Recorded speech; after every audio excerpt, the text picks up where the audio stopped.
I called her one day. I had been working a job for a while. I had saved up some money, had been reading all of these different books and just educating myself on finance and stock market and all these different things. Mm-hmm. Like, you know what I mean? I'm ready to buy a house. And she was like, that sounds cool and shit, but you should probably buy yourself a multi-unit. You know, and that was like the deciding factor on which direction I was gonna go, because I had just read the same thing in Rich Dad Poor Dad, and her telling me that was like kind of like confirmation. It was like the bell going off on my head, like ding, ding, ding, ding, ding. That's it. Go get your multi-unit. That's the second time you heard it, and then this time it came from somebody you love and trust. So it only made sense.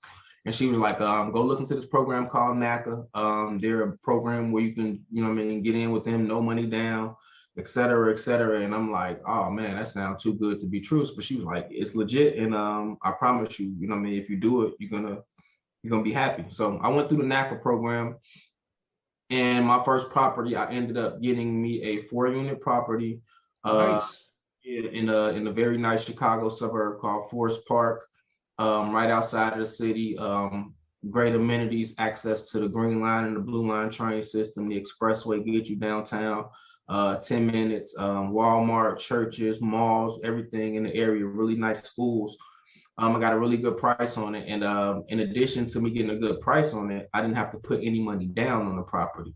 So I got the property with no money down. When I closed on the property, I walked away from the closing table with the $5,000 check. And I closed at the end of the month. So the day that I closed, I went to the building, I started moving in, I started getting rent checks the very next day. Wow. So I closed on the property. I kept all of the money that I had saved up, which was about $12,000. So I still had that in my account. Okay. They gave me another $5,000 after I closed, you know what I'm saying, which ran up 10 grand cash. And then I moved into the building, and the next day I started receiving rent checks of $1,000 or better from each individual property, which was 3 units at the time. That's wonderful. So you hit it out the park on your first go. Oh man, it was a grand slam. Right.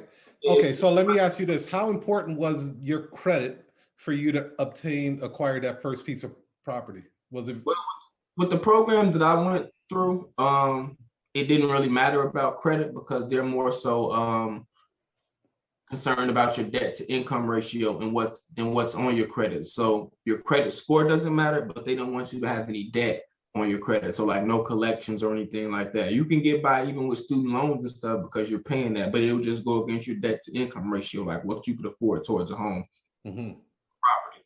But with NACA, they don't really concern themselves with your credit score. They just want to see that you don't have any debt in your current name. And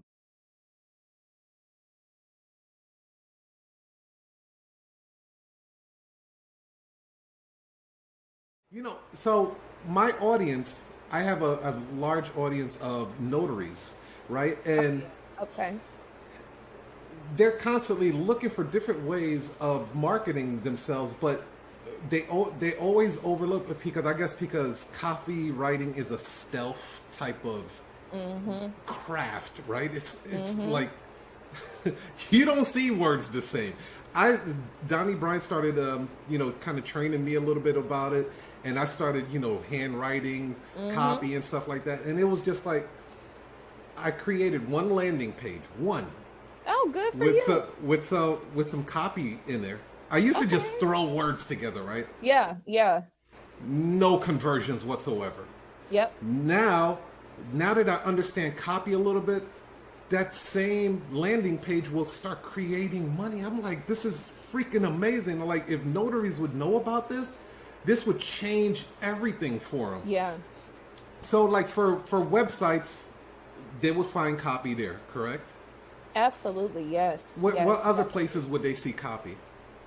Let me see, websites. I mean, even social media. When you're very intentional about posting something with the intent of getting somebody maybe to download your lead magnet or whatever freebie you're giving away, or if you're seeking to get more, clients for the notary business, I mean, that's a form of copywriting, because again, when you write words with the intent of selling something, that's copywriting. And so for someone in this sector, being a notary, the biggest thing I would say is literally you have to put yourself in the shoes, or in the mindset rather, of your prospective customers. Why do people need a notary? they're trying to purchase a house, right? Or they're trying to, I think one case study or something I read recently was like somebody needed a notary because they needed like to hurry up and get a passport for their kid or something. I mean, there are all these different scenarios. And so what you want to do is put yourself in the mindset of the individual that needs your services and literally just speak to them, you know? Especially if you have a mobile notary company, that's even better because you're literally telling them, like, look, we will come to you. Like this is the convenience factor that we're bringing to you. You don't have to worry about coming to us. We'll just come to you.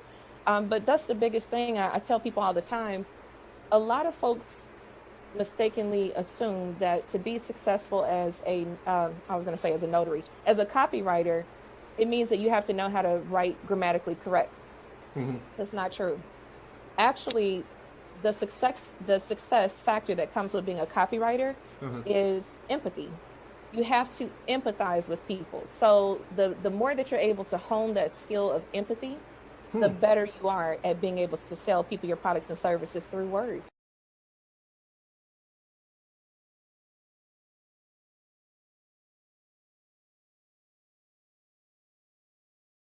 Can understand. But one of the things that I found, because I was only in corporate for 1 year of my life, and I don't even know if you call that corporate, I just had a salary. But I don't understand a lot of the terminology. So when I was trying to launch these businesses, child, didn't nobody think about it. We're not taught how to start a business. We're not taught to get an LLC and get business bank accounts and all these. We're not taught these things. We don't know what an SOP is. We don't know what a board is. And so I remember going to some of these events where it's like, okay, I'm making 6 figures. It's time to scale. And I would sit here and they're like, yeah, you need to get your women's registration or whatever these certifications are and all this stuff. And I'm like, and I don't want to look stupid because I mean, I'm over here making a decent income. So I must know what I'm doing. I would just be like, you know what? Never mind. Let me just go back to doing what I do. And that's rolling up my sleeves and getting out here in these streets and grinding. But the truth is, y'all, we don't have to work so hard if we understand the government be trying to throw us money. It's like, we want to give you this money, but we don't know what's available. So Urban CEO is supposed to be that bridge between the urban community because, and I call it, we want to help, you know how you got churches that say we want to help the unchurched get church? Well, we want to help the unconferenced get conferenced. And so we create environments where we might have a corporate person come and talking about funding, but if you don't understand it, don't worry, I got you. Excuse me, ma'am, we don't know what SOP means. Can you please break it down for us and explain? Or career. Okay, you want to climb the corporate ladder. Man, we need to know how do we go and appropriately talk to a boss about getting the raise because nobody teaches you that, and not even in college. Relationships. How can we build better relationships in the urban community? So what I'm looking forward to is definitely Urban CEO growing. Of course, our boot camps continue to be great. 100% success rate. Everyone who has ever been to our boot camp has completed a book. I'm just excited. And you're global too. Yeah, listen, 95% of my clients I've never physically met. They all over the world. And all over the world. Trinidad, Tobago, Ghana. I see it. I see it. Yes, ladies and gentlemen, she is internationally known. You better know it. Holla. And not only that, I'm gonna let you guys know right now, her streamline and automation is bar none one of the best. like your text goes out like clockwork. Your email marketing fleek, copywriting. I'm like, oh my God. You guys can learn so much over and over and over again just by the little bit of stuff that she said on the show.